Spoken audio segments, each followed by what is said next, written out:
nothing. So that's where you end up with a negative concavity or a concave down, meaning a negative acceleration. So say at 1 second and at 2 seconds, from 0 to 1 second, it hardly falls at all. But then from 1 second to 2 seconds, it falls a little bit further. At 3 seconds, it falls a little bit further, and so on and so forth. So this would be the strobe light, those dots getting further and further apart. That's the optical fall.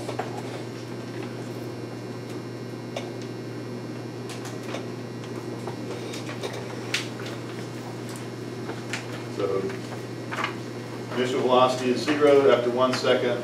This should be negative 10 after 2 seconds, negative 20, negative 30, negative 40, negative 9.8 instead of 10.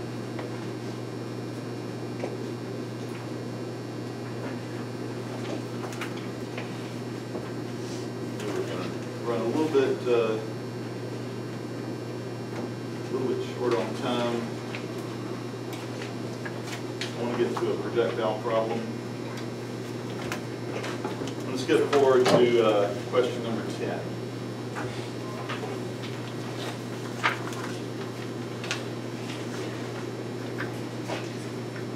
Because I want to demonstrate a technique for separating your vertical and your horizontal. So Ethan throws a 5 kilogram ball horizontally. Again, the 5 kilograms is a distractor. Nothing in any of our kinematic formulas uses mass. It doesn't matter if it's a 5 kilogram ball or a 20 kilogram cannonball. The kinematics are going to be exactly the same. He throws it horizontally, so here's the cliff. The ball is tossed in this direction with an initial velocity of 40 meters per second. To the right, what range does the ball cover in its trajectory? So we're looking for horizontal distance. So this ball is going to be tossed out. It's going to land somewhere out here. The key issue, or the key thing to keep in mind with horizontal or with projectile motion is separate the vertical from the horizontal. You can treat the vertical motion completely independently of the horizontal motion. Oftentimes on a free response rubric, there'll be 1 point for separating the vertical from the horizontal. So here's the technique that I teach my students to do. I say list, V and H.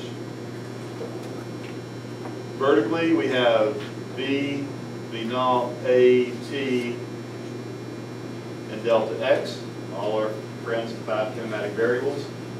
And horizontally, we've got distance, rate, and time. The DIRT formula, our honorary Ford kinematic. Do you notice any variables in common between these two? Time, exactly. Time is the unifying variable. So when this ball hits the ground, time stops. Its vertical motion stops, its horizontal motion stops. So very common technique is separate your V and your H, identify all your variables. What variables do you have? He throws it from the edge of a 90-meter tall cliff. So I've got 90 meters. That sounds kind of like a distance or displacement. Is that vertical or horizontal? Vertical. Yeah, so our delta X is going to be negative 90 meters because it starts here and it travels down. Down is a negative direction. With an initial velocity of 40 meters per second to the right. Horizontal or vertical? Vertical. That is my horizontal rate. So I've got 40 meters per second.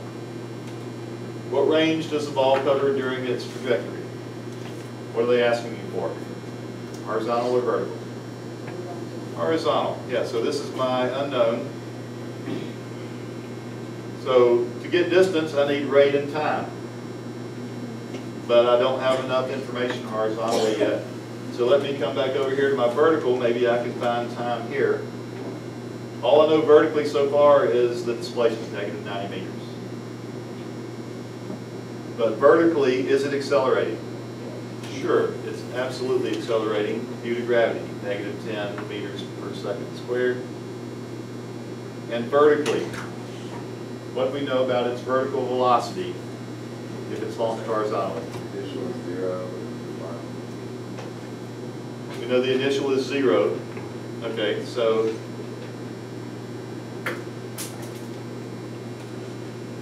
do we have a formula that has initial velocity, acceleration, time, and delta x? Does not have final velocity. Kinematic 1, 2, or 3? 2, exactly.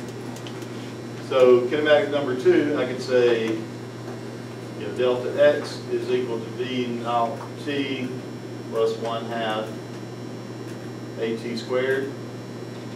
This whole term is going to drop. Why? Because the initial velocity is 0. So plug and chug at this point. -90 meters is equal to 1/2 times a, -10 meters per second squared, times t squared. Becomes a algebra problem. Solve for t. So I've got -90 meters is equal to -5 meters per second squared times t squared. -90 divided by -5 gives me what? 18.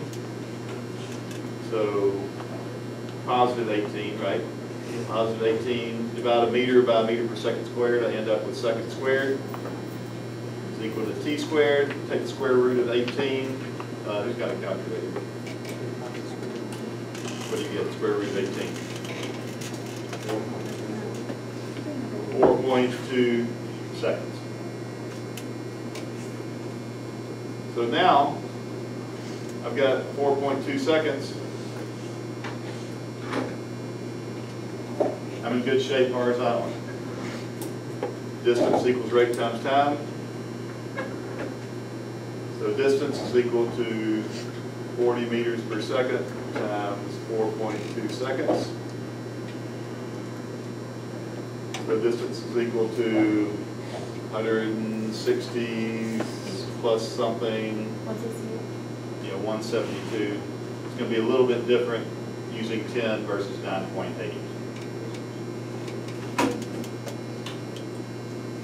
So the key idea here, a couple of very, very important issues, is separate your vertical from your horizontal. And clearly, it's easy to do with the variables. Vertically, acceleration is going to be 0, or excuse me, vertically acceleration is -10. Horizontally, it's just a constant velocity. The horizontal velocity doesn't change. You lost it.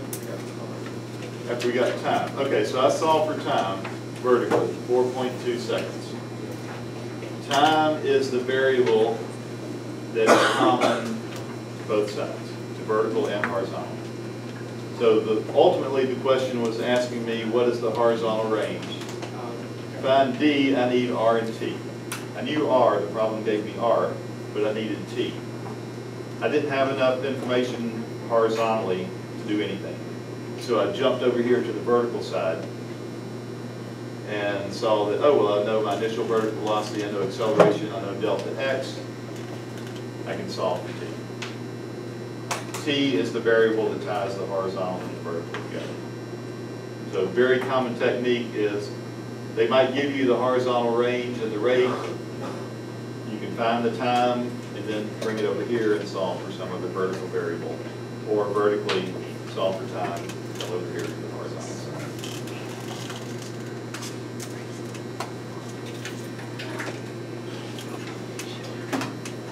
A couple of last comments. I know we're running a little bit over on break, but with projectile motion,